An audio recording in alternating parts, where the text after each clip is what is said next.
Every trader wants clarity. But in the markets, clarity is the most expensive illusion you'll ever buy. I remember the first time I thought I understood the market. Charts lined up, signals aligned, and the voice in my head whispered, "You've got this one."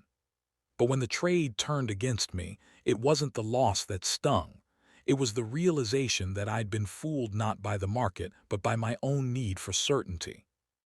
Jesse Livermore called it the trap of false clarity. He said, "The stock market never tells you what to do, it tells you what not to do." And that line alone reveals the first great paradox of trading psychology, the idea that clarity doesn't come from the noise, but from your ability to stand still inside it. In this story, we're diving into what I call the three laws of market clarity, a framework drawn from Livermore's timeless wisdom, reshaped for the chaos of modern markets. Three laws that separate the trader who reacts from the trader who waits. Livermore traded in an era without algorithms, without social media, without the constant hum of breaking news. Yet, his greatest battles were not fought on ticker tapes, they were fought in his own mind. He understood something that many traders today still overlook. The search for clarity is not a technical pursuit, it's an emotional one. You see, clarity is not about having more data, it's about learning what data not to believe. And here's the truth most traders refuse to face. Every piece of information you consume comes with a price. Every headline you read, every analyst's opinion, every trending stock alert chips away at your ability to think independently. Livermore used to walk away from the trading floor when the noise got too loud. He'd disappear into solitude, reflection, and stillness, because he knew that clarity is a quiet reward that only comes after you've silenced the market inside your head. But in today's world, where screens flash and alerts buzz every second, how do you find that same stillness? How do you cut through the storm of opinions, price action, and fear? That's where the three laws of market clarity begin.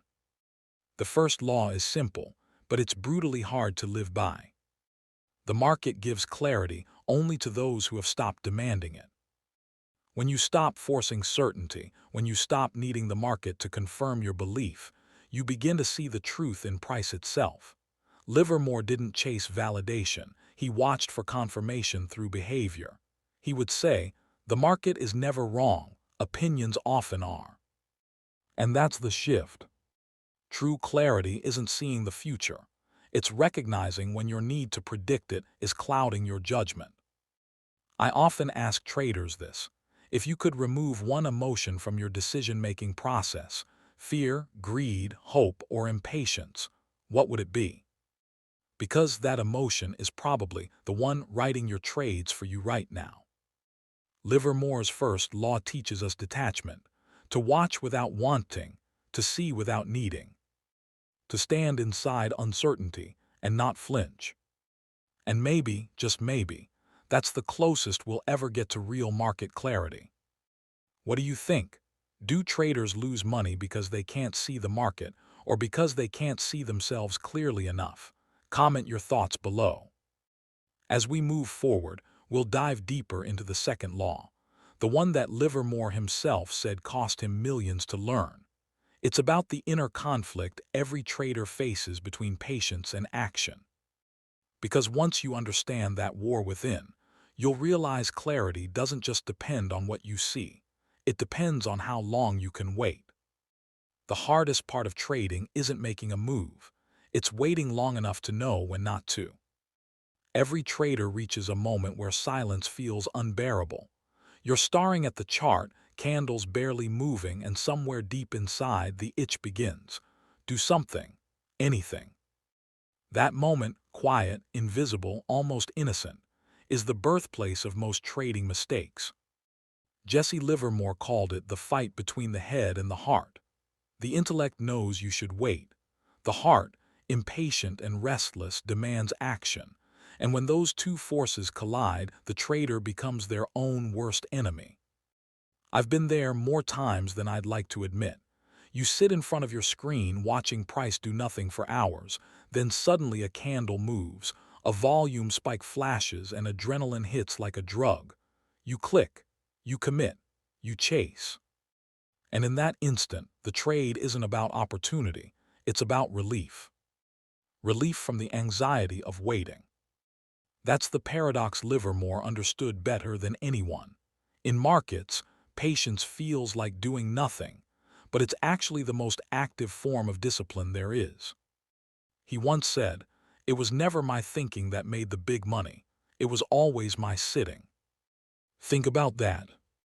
The man who mastered volatility, who rode bull and bear markets alike, credited his success not to strategy, but to waiting. Waiting for the market to reveal its hand, for the noise to fade, for the trap to spring on the impatient. And yet, in modern trading, patience feels almost impossible. Every chart pattern, every influencer post, every next big move whispers urgency into our ears.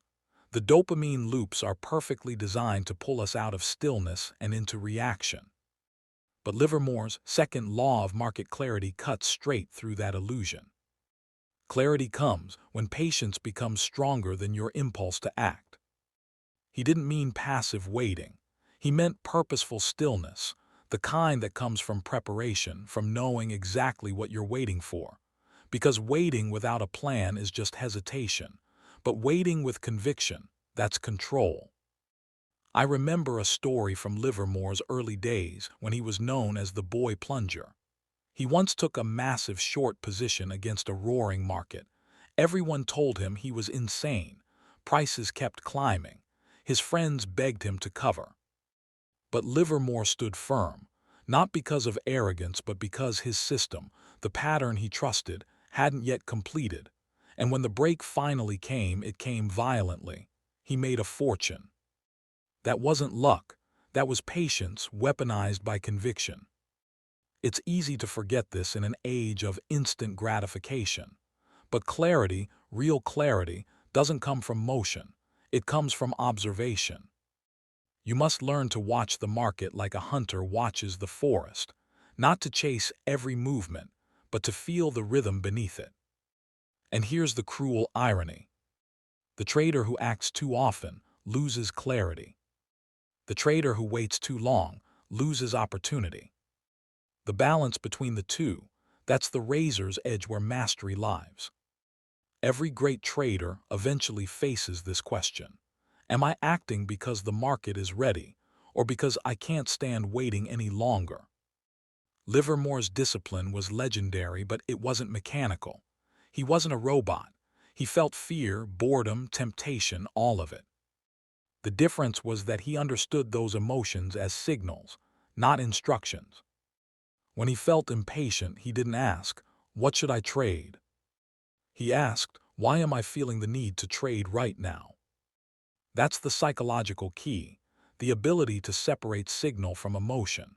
Because clarity doesn't just come from reading the market, it comes from reading yourself. Be honest, how often do you trade just because you're tired of waiting? Once a week? Once a day? Comment below and let's see how many of us are brave enough to admit it.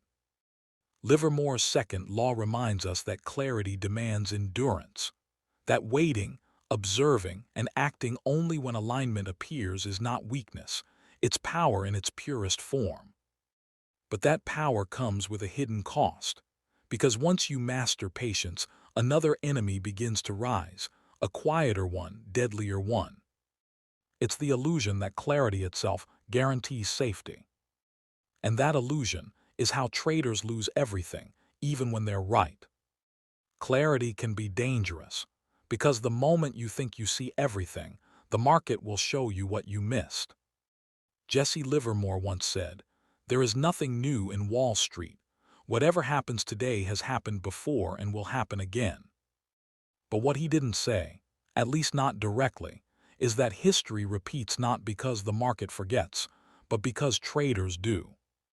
After every stretch of winning trades, after every breakthrough of understanding, there comes a quiet overconfidence, a conviction that you've finally cracked the code. You start seeing patterns where there are none. You start believing your clarity is permanent. And that, right there, is where the downfall begins. This is the third and final law of market clarity. The clearer the market looks, the closer you are to being wrong. It's a law built on pain. Because clarity, when mistaken for certainty, blinds you to the very risk that clarity was meant to reveal. Livermore experienced this trap himself many times. He built fortunes and lost them. Each cycle started the same way, conviction turning into confidence and confidence quietly mutating into arrogance. The market would reward his insight until it decided to punish his certainty. In his later writings, Livermore confessed something raw and deeply human. He said that after his biggest wins, he always felt invincible. And that invincibility, that intoxicating illusion, would make him forget his own rules.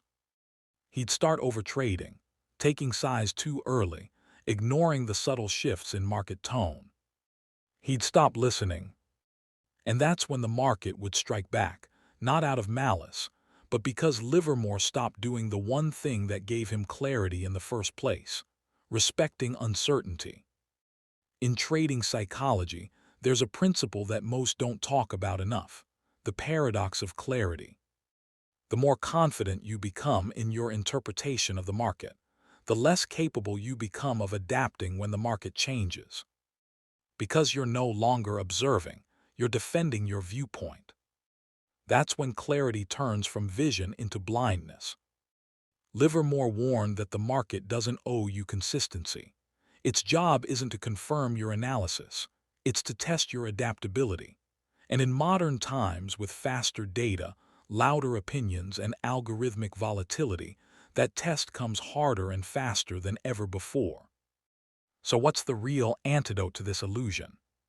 Humility. The third law reminds us that clarity isn't the goal, it's the temporary state between confusion and chaos. The goal is resilience. Because in trading, the truth changes faster than your conviction can keep up. I'll share something that happened to me years ago, a story most traders can relate to.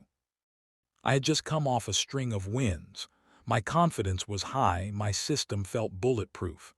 I entered a position that fit every rule, every condition.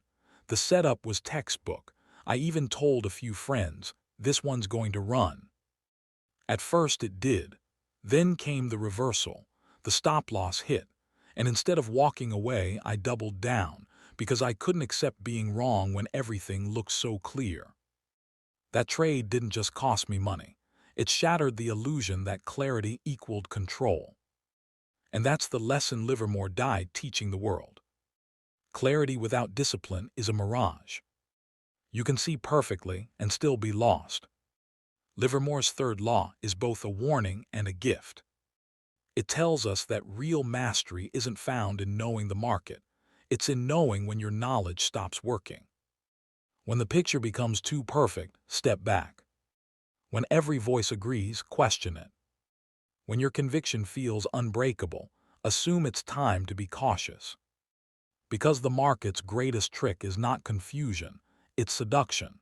It makes you feel safe just before it takes your clarity away. So here's how the three laws tie together. 1. Stop demanding certainty. That's where real perception begins. 2. Let patience overpower impulse. That's where discipline lives. 3. Beware the illusion of total clarity. That's where humility protects you. Together, they form the foundation of Livermore's philosophy. The idea that success in the market isn't about conquering chaos, but learning to exist within it. He never truly found peace with the markets, but maybe that's the point.